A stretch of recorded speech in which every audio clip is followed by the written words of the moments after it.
Hello everyone, எல்லாரும் எப்படி இருக்கீங்க? இன்னைக்கு நம்ம வீட்லயே டீப் ஃப்ரைடு ஐஸ்கிரீம் எப்படி பண்ணலான்றத பார்க்க போறோம். ஒரு பிளேட் மாதிரி எடுத்துக்கோங்க, பேக்கிங் ட்ரே மாதிரி எடுத்துக்கோங்க. அதுக்கு மேலே அலுமினியம் ஃபாயில் நான் வச்சுருக்கேன். இதை நான் ஃபஸ்ட்டு ஒரு 1 ஹவருக்கு வந்துட்டு ஃப்ரீசரில் வச்சு எடுத்திருக்கேன். ஸோ ஐஸ்கிரீம்லாம் நல்லா அதில் ஒட்டிக்கும் அப்படின்னுட்டு 4 ஸ்கூப் ஆஃப் ஐஸ்கிரீம்ஸ் இதில் வச்சுருக்கேன். இப்போ இதை நம்ம ஃப்ரீசரில் ஒரு 1 ஹவர் வைக்க போகிறோம். எக் எடுத்துக்கோங்க.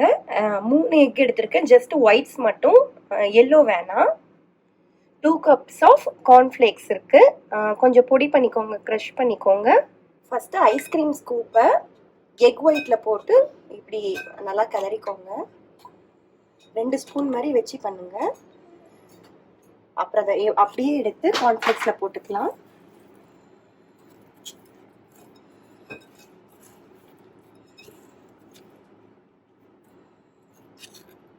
கொஞ்சம் ஒட்டாத மாதிரி தெரியுது கார்ன்ஃப்ளேக்ஸ் அப்படின்னா இன்னொரு வாட்டி திரும்ப எக் அப்ளை பண்ணிட்டு இன்னொரு வாட்டி ஊற்றிக்கோங்க.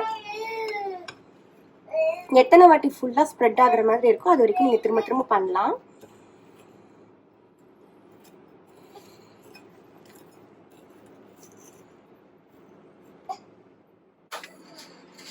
இப்போ இதை ஃப்ரீசரில் 3 ஹவர்ஸ் வைக்க போகிறோம்.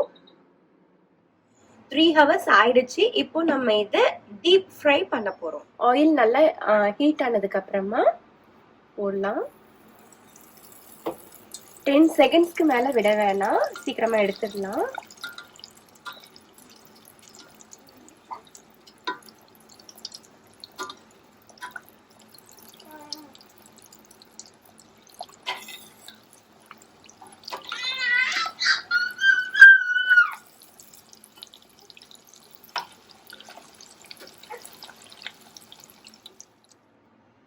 இப்போ நம்ம டீப் ஃப்ரைடு ஐஸ்கிரீம் ரெடி ஆயிடுச்சு.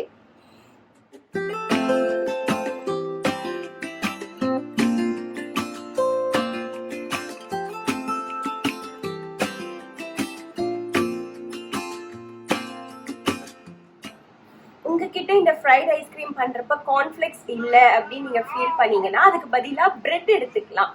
ஒயிட் பிரெட்ல ஓரத்துல எல்லாம் நீங்க அதை கட் பண்ணிக்கிட்டு பிரெட்டு மட்டும் கார்ன்ஃப்ளேக்ஸ்க்கு பதிலாக பிரெட்டை வந்துட்டு ஐஸ்கிரீம் மேலே கவர் பண்ணிட்டு ஃப்ரீசரில் 3 ஹவர்ஸ் வச்சு எடுத்துட்டீங்கன்னா இதே மாதிரி நீங்கள் ஃப்ரை பண்ணுறப்ப நல்லா வரும்.